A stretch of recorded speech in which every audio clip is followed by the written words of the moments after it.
I want to start this video by talking about a moment from a game.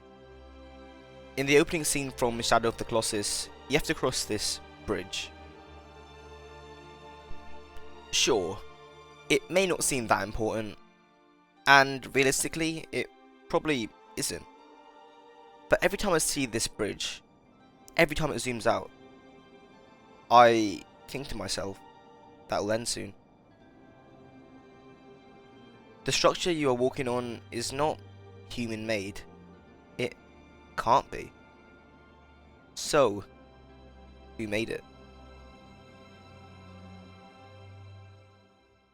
It's very rare in video games to disregard the main character.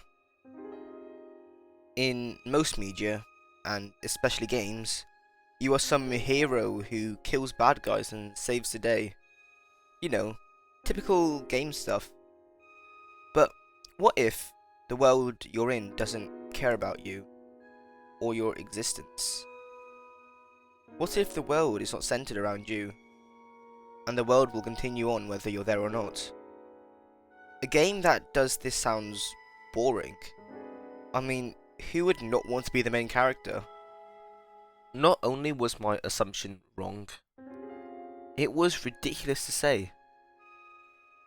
Rainworld is a game that does this. And not only that, it is one of the most interesting games out there. The world of Rainworld does not really care about you. Almost everything in this game is trying to kill you, and most of your activities involve running. There is almost no ways you can get stronger. So how does a game like this be fun? In most games, it's you v every other bad guy in the level. But in Rainworld, it's different. It's not you v them, it's everyone versus everyone else. You're in this ecosystem that really doesn't care about you. And that's fascinating.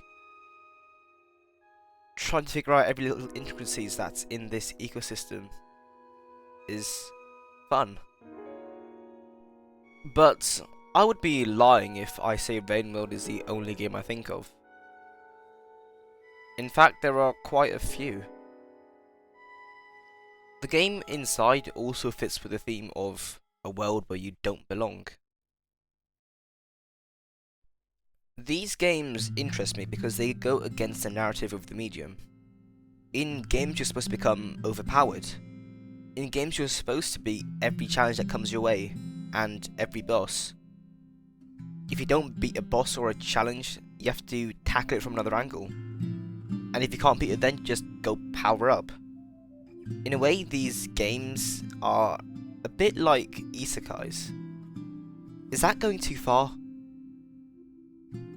But in a sense, they achieve the same thing. That's probably why people like isekais so much. It's just an easier version of a FromSoft game.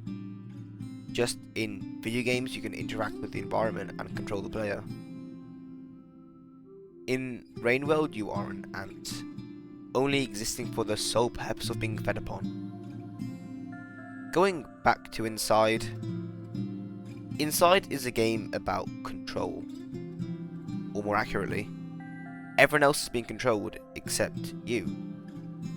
You have to not get caught, and everyone in this world is trying to kill you. Sneak through the levels and go to places where you're not supposed to be. The world of Inside is strange. Everyone is being controlled, and the rest are working. There is no way to get stronger in this game. Until you class the ending as you getting stronger. In Inside there is no attack button. You are helpless along every part of the game. And the game uses 3 controls, and that never changes. The game tells you nothing about the world you're in. The game doesn't even give you goals or objectives like others do. In fact, I had no idea what I was supposed to do half the time. And I probably wasn't the only one. You are just in a world that hates you. I assumed you were going to free everyone, save them from being controlled. In the Western world, heroes usually look towards the right of the screen, while villains usually look towards the left. Most of the time in the game you're running from left to right. I assumed you were going to be the hero of the game. I was wrong. At the very end of the game, you control a monster. This mass of flesh. And the monster moves from right to left. You are no longer a hero who's going to save everyone. You just kill. You have become a villain. At the end of the game, you break through a wall, laying on the grass. Not the most satisfying ending, but at least you're in a place where you belong.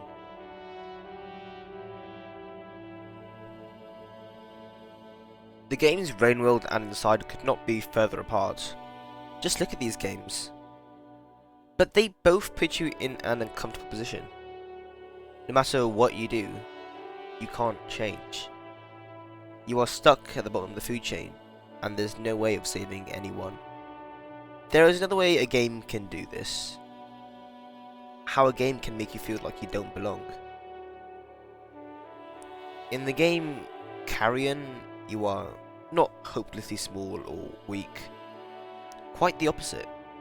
You're big, scary, powerful. You are the monster. Carrion is a game where you are stuck in a facility and you have to get out. It is classed as a reverse horror game. To get bigger you have to kill innocent people. Everyone is scared of you. You are this mass that swallows everything whole. Kind of look like the mass from inside if you squint. But Carrion is not the only game that does this. In fact, there is a game that does the opposite of this concept. A game where you are the only human in a world full of monsters. A world where everyone is scared of you. Yep, it's Undertale. Undertale is a game that will stick with me. Every choice you make will matter. And no matter what options you go with, whether that be pacifists or genocide, you will feel something. Although the world doesn't care about you, you'll start caring about the world. You'll help others, you will interact with people. You'll see why they hate you. Planet of Lana is a game about reclaiming what was once taken from you. The game shares a lot of similarities with Inside. They both are primarily puzzle games which are both set in 2D. You're kind of helpless, but that's it. The main difference is the game forces you to care. You have a companion. You have an objective. You have a goal. But no matter how much the world hates you, you'll still try to complete your goal. These games are weird because they go against the narrative.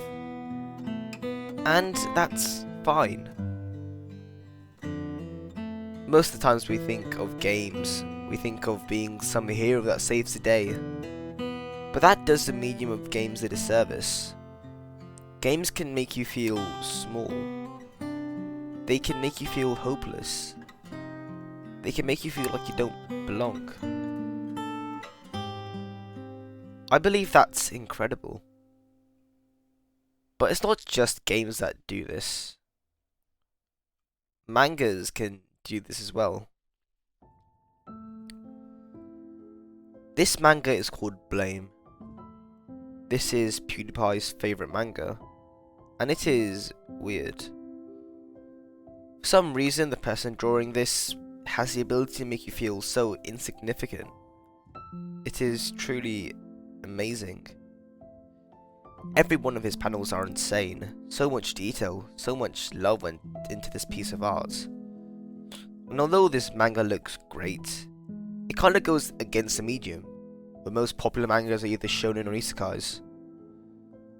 Whether that be created or consumed, the whole anime industry creates a character getting stronger and eventually becoming stronger than the rest. This manga barely has any text compared to the others in this genre, and at times it's hard to follow. But for some reason people like it.